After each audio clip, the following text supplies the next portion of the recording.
Hey guys, welcome back to another video. Today's video is all about whether you should keep using Arch Linux or not. Now, I originally planned this video to be done at a VM, but unfortunately, I accidentally killed the VM too many times and now it doesn't boot up. I'm amazing. So instead, we're just going to have a small conversation while I do things, like listen to music and whatnot, because I like music. This is Cider 4, absolutely amazing application. It's for Apple Music. Yeah, there you go. Now, Arch is plenty safe without the AUR. It's plenty usable without the AUR. The AUR is sort of just a giant plugin that gives you access to so much more stuff. But it's not the only AUR. You have the chaotic AUR. And it can be trusted because like the actual AUR, it did not get affected by the malware at all. So this is the chaotic AUR. The instructions to install it are right here. You basically click this, it copies. You click this, it copies. You click this, you paste it into the terminal. Click this, paste it into the terminal. It installs everything you need. Then you go and you edit your pacman.conf, add this at the very bottom.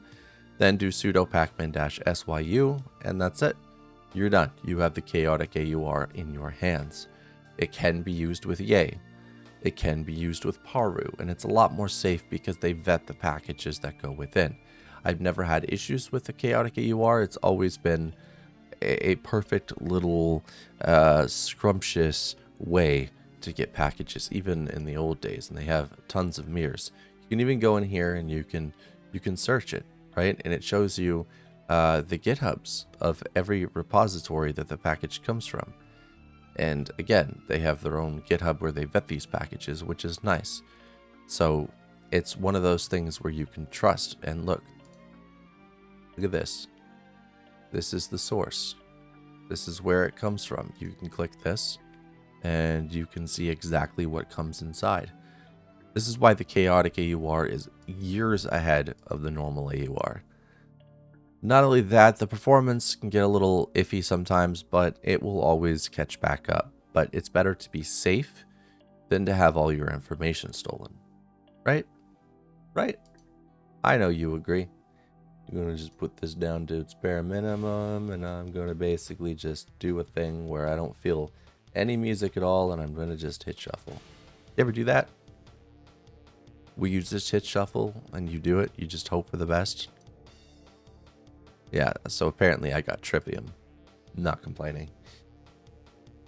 Now on Fedora, if you're over there and you're wondering what distro you should move to, don't. Stay on Fedora and just use the Terra repos. Again, let me grab the Terra repos. Because knowing all about this stuff is super important. So the Terra repos is growing in the amount of packages it has. And not only that, but again, these packages are vetted by developers for quality.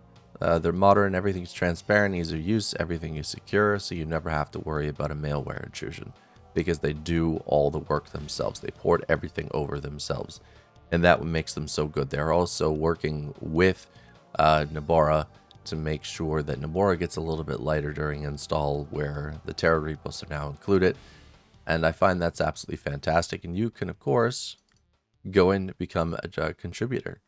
And it's got an entire wiki on how to do this.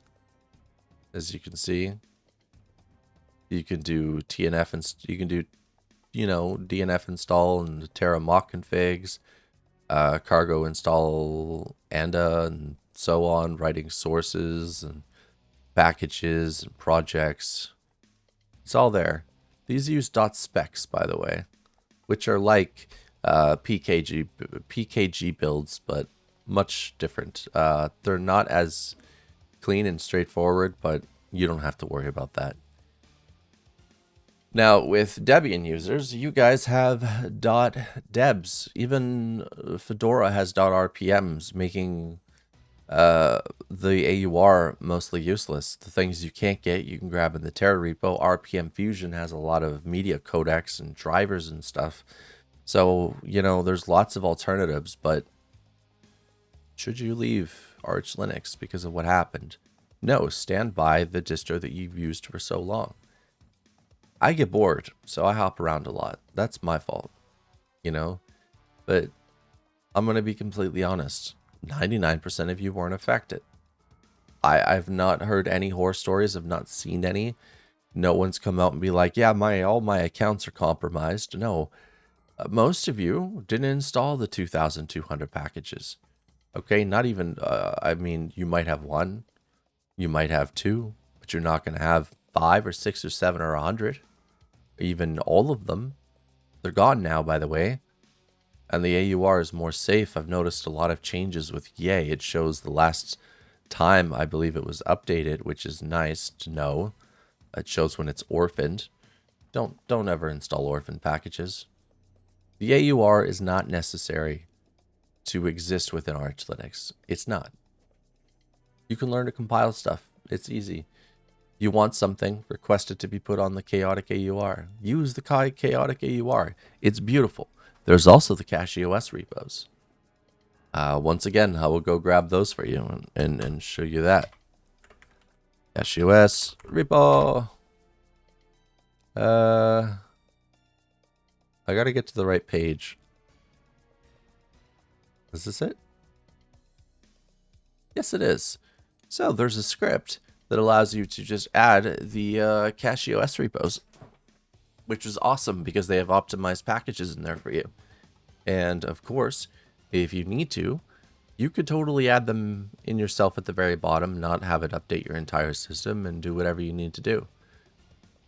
Everything you do is a choice on Arch Linux. You chose to use it, stick with it, and enjoy it because, well, let's be honest.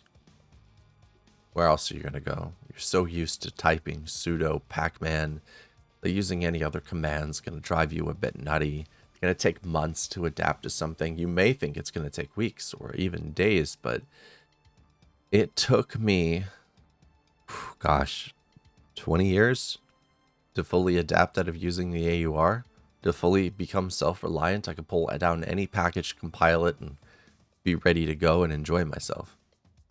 Are you going to go through all of that? I don't think so. So just make your system safe and then switch over to the chaotic AUR instead. People who vet the packages and maybe even use the CachyOS repos. Who knows? But just try to remember, there are better ways than just distro hopping and abandoning everything that you have, everything that you've built, your distro that currently works.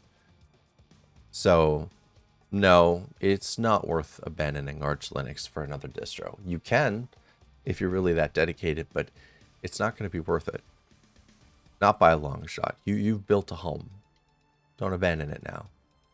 Thank you guys for watching. I hope you enjoyed the video.